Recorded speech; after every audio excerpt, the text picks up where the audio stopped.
Hi, and welcome to Best in Tesla. So, we still hear a lot of people saying that Tesla is in trouble, there is demand problem and the competition is coming.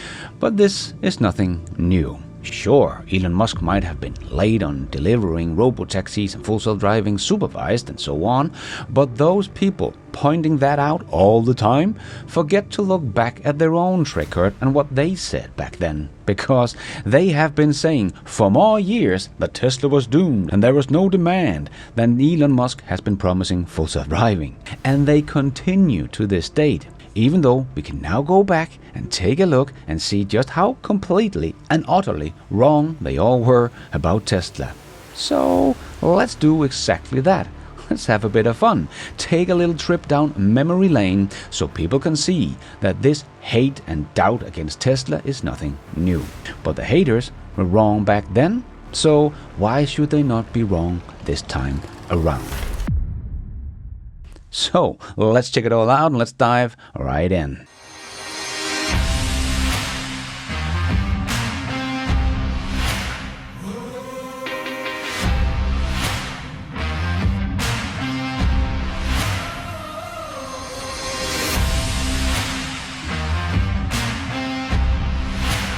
So, people not believing in Tesla is nothing new. The smart analyst has been calling Tesla's cars Vaporware since day one. I really believe that the sedan is absolute vaporware. There is no way that Tesla has the cash on hand in order to be able to truly develop their own sedan. This is the first mass-manufactured electric car. This is something that is... They've got a prototype that they're going to show, and they're going to start taking deposits, which I find just an amazing act of God. But in the beginning, even the former CEO of GM, Bob Lutz, didn't think much about Tesla. He was even seen hanging out with Elon at auto shows, and he even thanked Tesla for breaking the ice. Suddenly there was the Tesla announcement. 200-mile range, 0 to 60 in 4-point-something seconds, 140-mile-an-hour top speed, 6,831 laptop batteries. And I basically said, well, now, wait a minute. I've accepted everybody's arguments of why we can't do this. But here's this small startup company in California, and they think that they can get all of these figures. Elon's coup was just what Bob needed to drag GM back into the race. They weren't going to be shown up by a bunch of Silicon Valley upstarts. It was a powerful argument. So whether Tesla is ever hugely successful or not, I'll always owe him a debt of gratitude for having kind of broken the ice. But then Tesla began to grow together with its valuation, and the tone from Bob Lutz suddenly changed. So Bob went through the many steps of Gandhi's list of first they ignore you, then they laugh at you, then they fight you. They have capital raises all the time. Even the high-end cars that they build now cost more to build than they're able to sell them for. Mercedes, BMW, Volkswagen, GM, Audi, and Porsche are all coming out with 300-mile electric luxury sedans. I think they're doomed. I've been telling the Tesla fanatics, he's got to get his act together quick because global competition is coming. This Audi e-tron is not a big surprise. We've known it was coming for the last 2.5 years. Mercedes is going to have one. BMW. Porsche is going to have a 4-door sedan with a 300-mile range. General Motors has announced 20 different electric vehicle models. And the thing about all of these is they can all be sold at a loss for environmental compliance reasons, and the losses on the electric vehicles can be recouped on the internal combustion ones, which are the ones that 95% of Americans still want. So, and Tesla has no internal combustion engine vehicles on which to recoup the EV losses. So, to me, this is just another. What's happening is what I have predicted for the last 3 years is finally coming to pass. Is everybody in the global automobile industry is going to be offering high quality, high technology, high range electric vehicles, and the Tesla has no advantage, no technological advantage, no software advantage, no battery advantage, no advantages whatsoever. So it was a clear sign that Tesla was winning. But what about Tesla's demand problem? Well, that has apparently been a thing for many, many years. As you can see from this article in 2018, Tesla is ramping up production in 2018, but analyst says demand may be slowing. But in 2018, Tesla grew 138%, and the year after, they grew another 50%. Even though that should not have been possible, because apparently Tesla's Model 3 drove off a demand cliff, according to this article in 2019. But Model 3 doubled in sales in 2019. But Tesla's demand problem apparently continued into 2020, as we saw headlines like this, that Tesla sales have fallen off a cliff. There's a lot of cliff they're falling off. But anyway, Tesla's demand has fallen off a cliff in Europe's greenest car market in 2020. But 2021 was actually the first year that Tesla became the best-selling EV brand in Europe, even beating the Volkswagen brand on their home turf. But then the Tesla haters just moved the goalpost, as they do all the time, because not only did Tesla grow in 2020, but they hit that 500,000 units in production and sales, something that was completely impossible for Tesla to do when Elon Musk predicted that back in 2014. But Mark Spiegel came out and said it was absurd, because no other complex product manufacturer has ever grown that quickly, from a revenue base of $3 billion or more. But Tesla did exactly that, exactly how Elon Musk predicted. And Mark Spiegel's article aged like an ice cream in the Sahara. And Tesla did go from 50,000 units in 2015 to 500,000 units in 2020. Grew their sales by 10x in just 5 years, where the articles said nothing but demand problem. So it didn't really matter much that the haters were screaming doom and gloom and competition was coming and there was no demand. But the haters just moved the goalpost to China. This was now the problem child of Tesla. Firstly, Tesla is building their factory in record time in China, even though some journalists said they would never get that factory built. So far, the China plant is basically an open field with some digging going on. It's harder and harder to believe that there will be Model 3s coming out of the Tesla China Gigafactory by the end of the year. But what Tesla doesn't have right now is a factory. So that's a problem.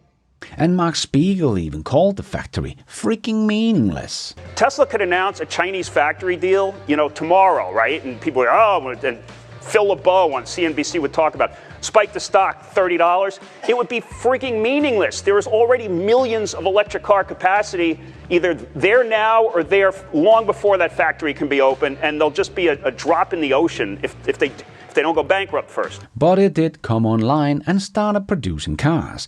But then the good old demand problem didn't even take 1 year rest, even though Tesla has proven the doubters wrong with the factory and the so-called demand problem for the last 3 years. No, now the demand problem was just moved to China, as orders dropped by half, according to this article, fueled by so-called analysts like Gordon Johnson, that has basically been out saying every year that Tesla would have a disaster of a year for like 3 years straight.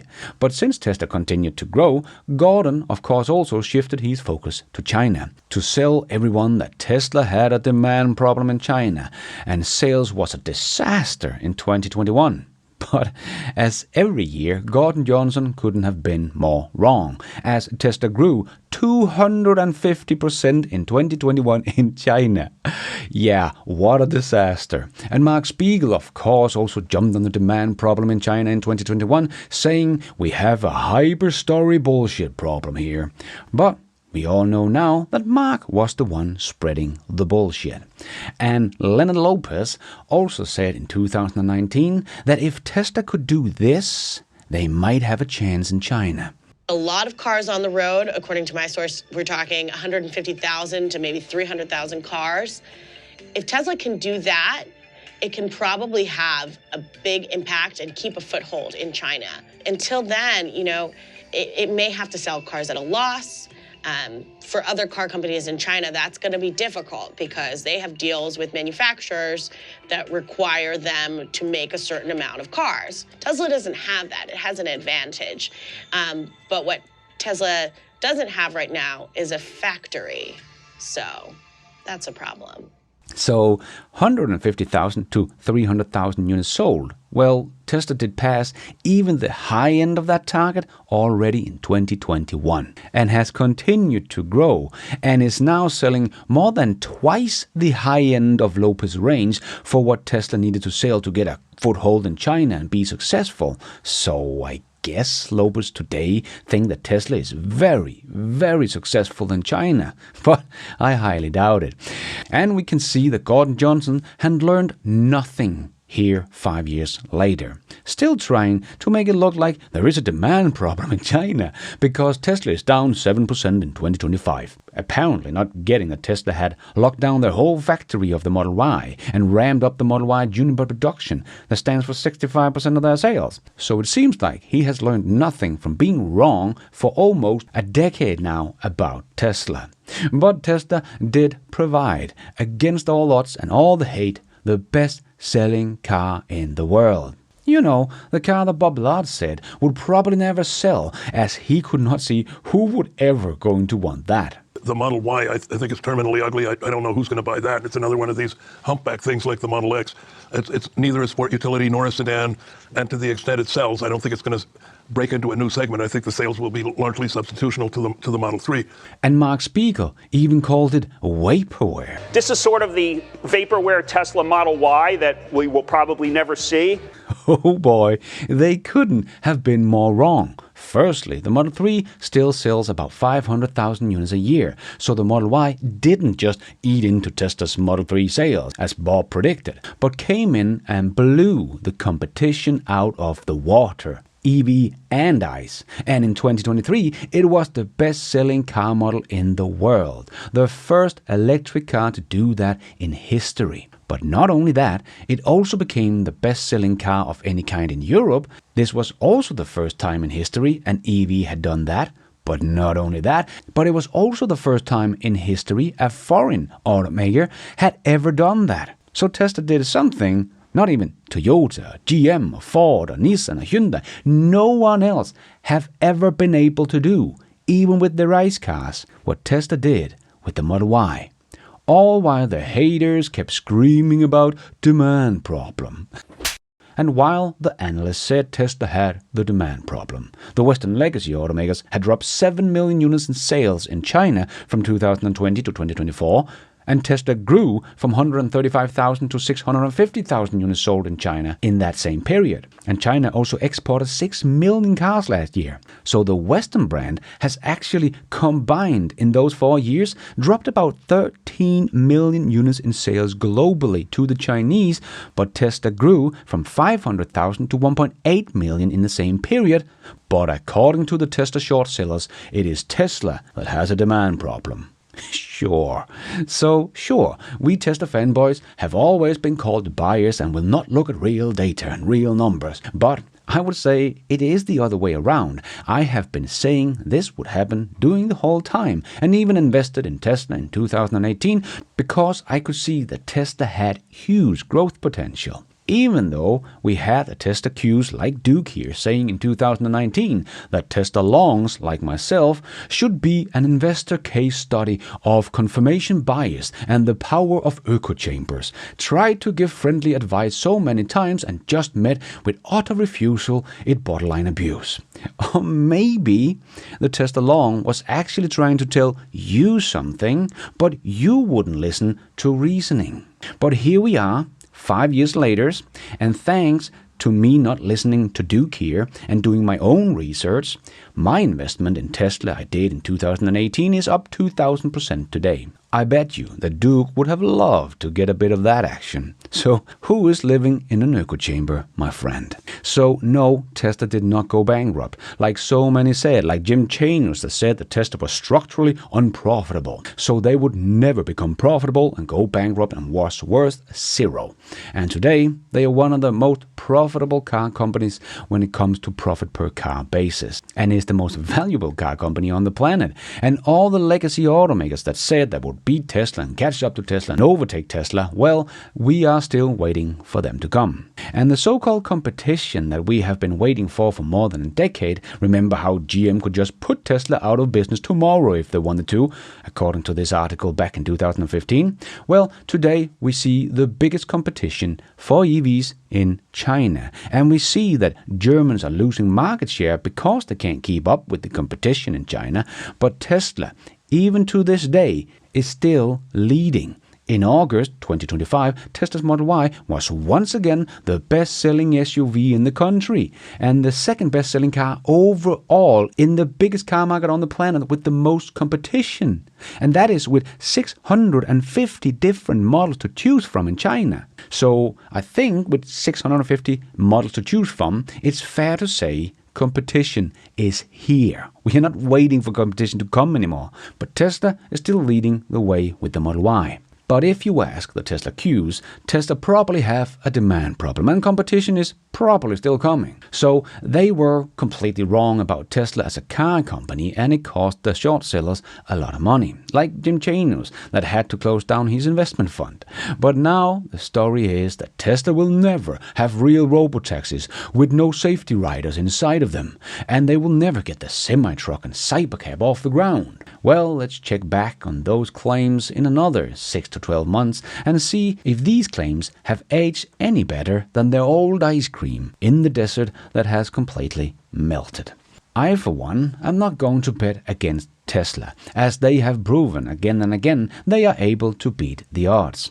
And when I try to look at the technology that Tesla has today, not only in their cars, but their AI in general, their data centers, their energy storage system, their manufacturing expertise. Remember Bob Lutz laughing at Tesla, saying they are learning what it means to put automobiles in production. It ain't easy. Because they say, yeah, but that's the old Rust Belt stuff, and they're still making these things in great big factories with a lot of workers. We believe in Moore's Law, and by applying the principles of electronics, we can really revolutionize this thing, and they all fall on their butts. I mean, without fail. And I hope the best for Tesla. I like those guys, and I think we would all like to see successful production of electric vehicles, whether they're ours or somebody else's. But I think Elon Musk and the guys are learning what it means to put automobiles into production. Yep. It ain't easy. Yes, but Tesla learns faster than any other company. And today, even companies like Toyota and everyone else basically is now copying Tesla's production method. But Tesla has a whole new production method coming with the Cybercab and the unboxed production method. So if the haters still think that Tesla is done growing and have a demand problem and competition is coming and Tesla has no technological advantage, well, you go ahead and trust them if you want to. But for me, they have lost all their credibility many times over during the last decade. And I think they will be in for yet another big surprise over the next few years. And thank you for watching. And until next time, take care out there and be nice.